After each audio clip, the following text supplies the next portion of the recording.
अस्सलाम वालेकुम and welcome back to game of spices. आज मैं आपके साथ जो रेसिपी शेयर कर रही हूँ ये बहुत मज़े की रेसिपी है। आलू बुखारे की चटनी बनाना बताऊँगी मैं आपको, और ये वही रेसिपी है जो हम शादियों में खाया करते थे। इनफैक्ट ये हलवाई की रेसिपी है। इसके लिए हमें जो चीज़ें चाहिए होंगी और उनकी जो क्वांटिटी है वो आप देख लीजिए।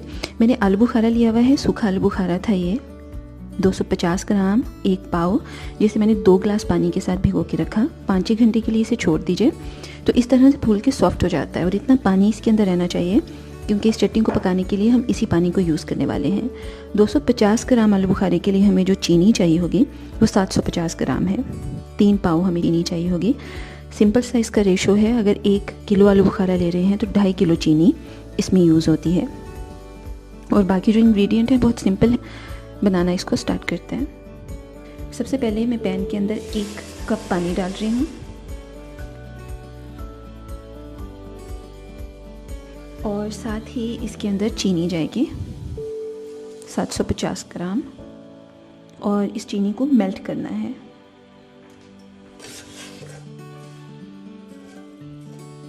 इसे पकाएंगे थोड़ी देर के लिए ताकि चीनी डिज़ोल्व हो जाए। चीनी आप देख रहे हैं डिज़ोल्व हो गई है।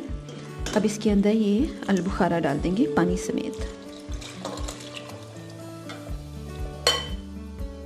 अब इसके अंदर ये चीज़ें जाएंगी। कुछ बादाम है जिन्हें ब्लांच किया हुआ है, किशमिश है कुछ, और नारियल यूं कटा हुआ, ये डाल देंगे।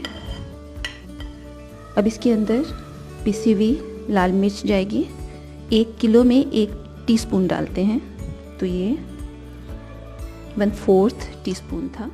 और ये लाल शरबत है, वो ये जो हम पानी में गर्मियों में मिक्स कर करके पीते हैं, थोड़ा सा सिर्फ खुशबू के लिए 1 टीस्पून। अभी से बड़ी अच्छी खुशबू आने लग गई है। अगर चटनी ज़्यादा क्वांटिटी में बन रही है और उसे स्टोर भी करना है तो ये टाटरी है, सिट्रिक एसिड, ये डाल देंगे इसके अंदर। ये चीनी को क्रिस्टलाइज नहीं होने देगा ठंडा होने के बाद। 10 मिनट के लिए मैंने इसे मज़ीद पकाया है। फ्लेम ऑफ कर दी है। इसके अंदर इतना सिरप है, इतना रखना है। ठंडा होने के बाद ये थिक हो जाएगा और बस हमारी रेडी है। इसे हम डिश आउट कर लेंगे। और इसके साथ ही आलू बुखारे की चटनी बन के रेडी हो गई है। 10 से 15 मिनट में बन जाती है। ठंडा होने पे इसे ग्लास की किसी जार में डाल के रखिए, फ्रिज में रख दीजिए, बाहर किचन काउंटर पे रख दीजिए।